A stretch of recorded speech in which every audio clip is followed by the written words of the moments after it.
Bismillahirrahmanirrahim. Assalamualaikum warahmatullahi wabarakatuh.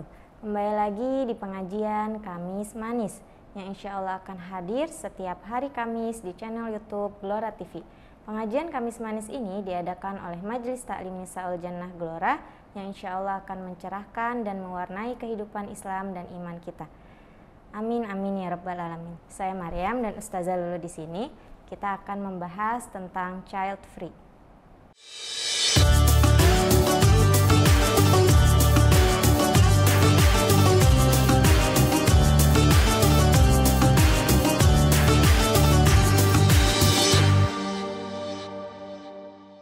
Assalamualaikum saja, sehat. Waalaikumsalam Maryam, Rizka.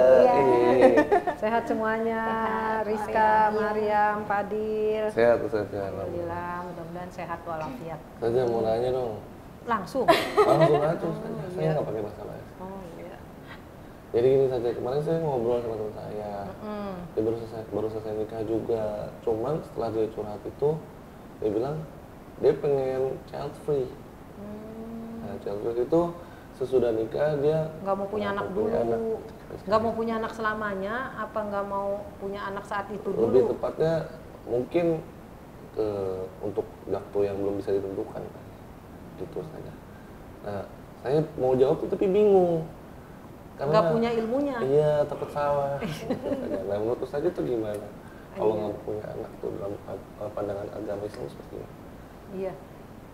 Jadi sebenarnya kan tujuan pernikahan itu banyak ya, diantaranya untuk berkasih sayang antara laki-laki dan perempuan, untuk keturunan, kemudian untuk untuk tambah imannya kepada Allah, tambah takwanya. Nah itu tadi poinnya, untuk meneruskan keturunan manusia. Artinya kalau teman Fadil itu nggak mau punya anaknya dalam rentang waktu tertentu, artinya memang dalam hal mengatur ya. Tapi kalau untuk konsep hidup dia pengen punya anak. Cuma nggak mau sekarang nih abis nikah nggak mau langsung punya anak, nanti dulu diatur entah dengan KB entah dengan apa, diatur nggak punya anak dulu lah gitu, biar sejahtera dulu atau mapan dulu atau mentalnya kuat dulu, sehat dulu, apa dulu. Boleh, itu namanya mengatur. Artinya konsep hidupnya udah jelas gitu, bahwa nggak mau punya anak itu bukan permanen, artinya gitu, bukan yang selamanya pokoknya saya nggak mau punya anak, nikah mau tapi nggak mau punya anak, itu menyalahi fitrah gitu. Sementara fitrah manusia kalau dia ibaratnya fitrahnya lurus ya, atau dia mentalnya sehat, jiwanya sehat, badannya sehat, rata-rata semua ya pengen punya anak. Kalau nggak pengen punya anak pasti ada sesuatu, entah dia trauma, entah dia kalau dalam mungkin nanti yang lebih tahu Rizka ya. Rizka kan katanya tentang kejiwaan ya. Kalau Ustazah kan bahasannya dari syariatnya. Ya dalam syariat punya anak itu suatu kemestian. Jadi gimana manusia akan tumbuh, gimana kita punya generasi yang baik nantinya, gimana kita akan punya masa depan yang baik untuk Islam kalau kita nggak punya keturunan.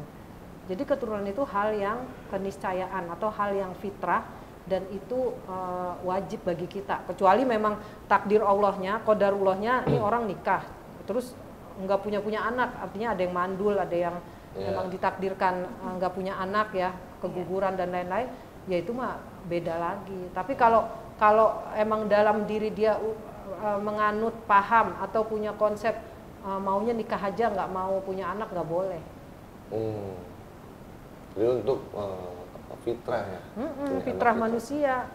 Jadi itu berarti ternodai fitrahnya, atau ibaratnya dia udah nggak berada pada fitrahnya. Karena kalau fitrah itu maksudnya kesucian jiwanya, itu semua manusia itu ya menikah untuk punya anak. Kemudian semua manusia itu konsepnya punya keturunan, pengen punya keturunan.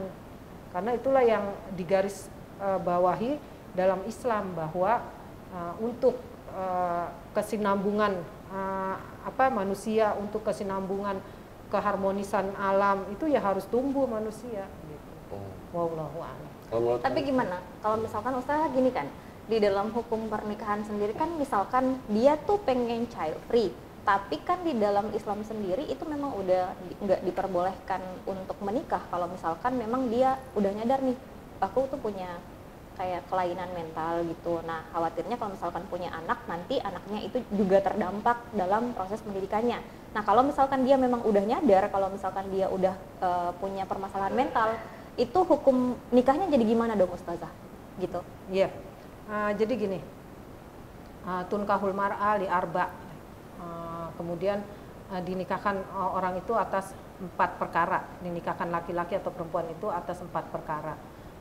Kemudian yang lebih jelas lagi dalam Al-Quran disebutkan fankihu ma tobalakum minan nisa mathna wa thulatha wa ruba, ya, fa in khiftum alla ta'dilu fawahidah. Nikahilah perempuan itu 2, 3, 4. Kalau emang nggak berani atau takut nggak adil, maka 1 aja. Artinya ini hukum nikah. Nah, nanti kan dalam hukum nikah ini dan dalam hadis yang dinikahkan perempuan itu atau laki-laki itu atas 4 perkara, karena agamanya, karena keturunannya, karena akhlaknya, agama ya akhlak itu, karena nasabnya, karena hartanya, dan karena kecantikannya atau ketampanannya. Nah, ini nanti Al-Quran dan hadis ini tidak bertentangan sama sekali gitu. Ya, tidak bertentangan karena apa? Karena memang menikah itu adalah untuk kebaikan. Nah, selama tidak terjadi kebaikan, misalkan gini, menikahnya karena misalkan ada tadi penyakit, jadi nggak bisa punya keturunan dan lain-lain. Kalau antara laki dengan perempuan itu sudah terima bahwa nggak akan punya keturunan, itu pun alasannya harus medis. Artinya udah ada tertanda medis bahwa ini memang begini-begini. Jadi kalau punya anak itu membahayakan. Nah, itu boleh. Ya, karena alasannya medis. Artinya udah melalui riset, melalui diagnosa, melalui bukan asal-asalan, bukan karena keinginan pribadi nggak punya anak gitu, bukan, tapi karena alasan kesehatan boleh. Oh, jadi gini kan, Ustazah di sosial media tuh lagi marak ya tentang child free gitu.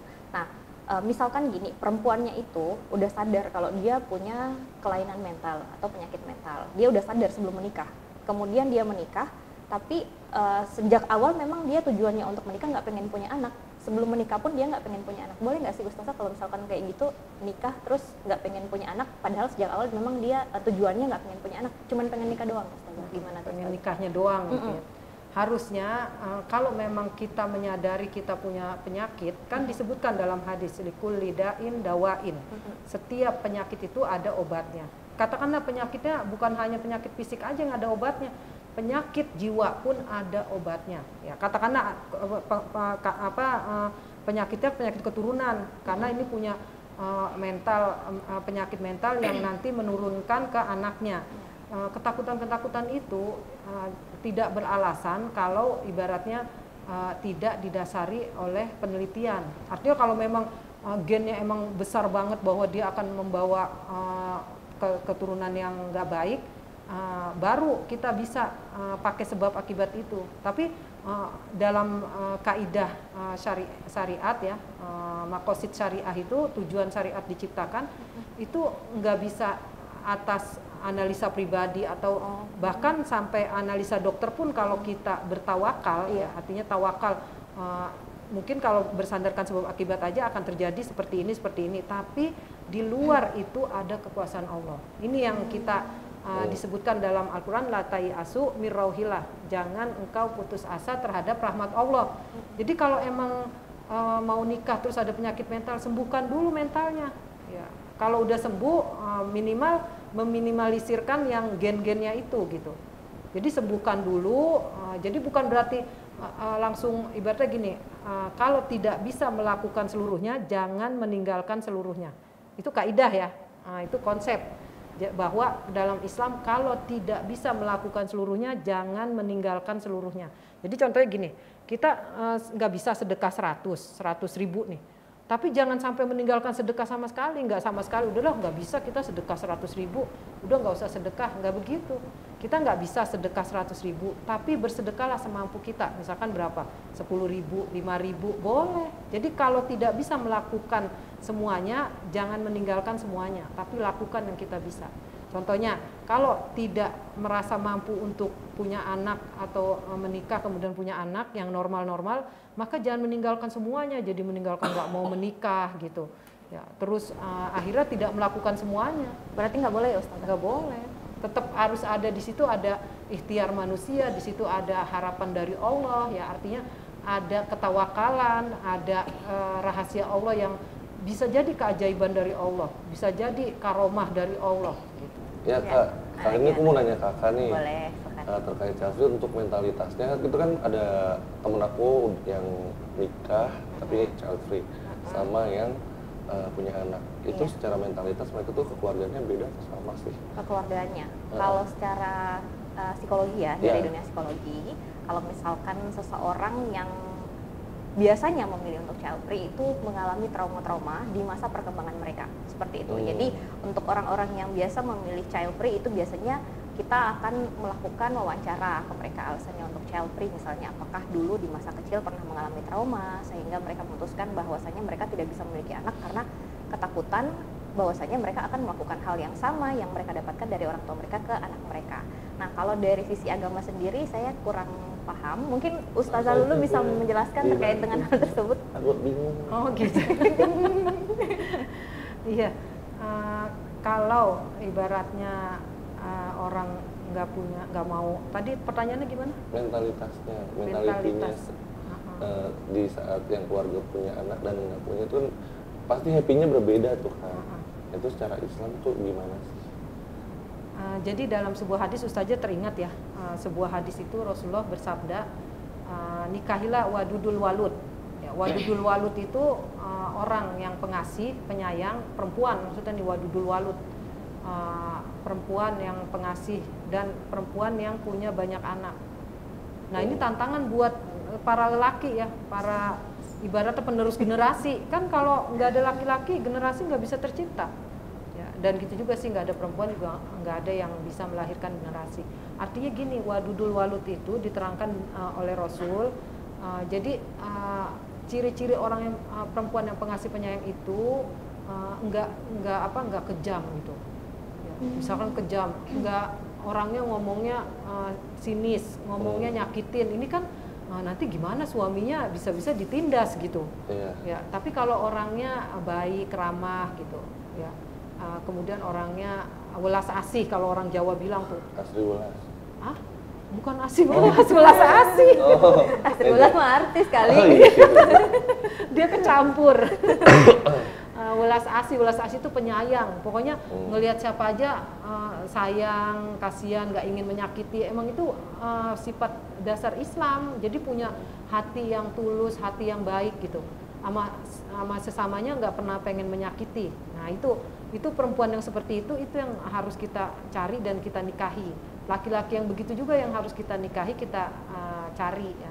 Kemudian wadudul walud yang banyak anaknya. Nah ini gimana kita belum nikah masa tahu orang ini banyak anak atau enggak gitu. Ini kira-kira keluarganya banyak anaknya gitu. Iya, saudaranya banyak. Jangan yang mandul. Ini saran Islam, jangan yang mandul. Artinya apa? Berarti kan Islam memotivasi kita untuk punya anak. Ya, makanya disuruhnya cari perempuan itu yang maksudnya di sini kalau bahasa kasarnya yang subur. Nggak boleh yang mandul ya. Nah, taunya dari mana? Kita bisa lihat keturunannya, misalkan oh ini dia keturunannya ke atasnya ibu bapaknya punya anak, kakek neneknya punya anak, berarti kemungkinan punya anak ini apalagi anaknya banyak-banyak gitu. Oh ini berarti dia subur nih karena ibu bapaknya banyak anak, keluarganya banyak anak. Nah, itu yang diarahkan oleh agama kita gitu. Karena banyak anak juga banyak rezeki. Iya, insya Allah. Banyak istri, berarti bahagia. Padahal udah mikir banyak istri. Kan biar banyak anak juga saja. Oh banyak anak, bisa sih tapi itu perlu pembahasan yang detail, nggak boleh asal-asalan. Oke.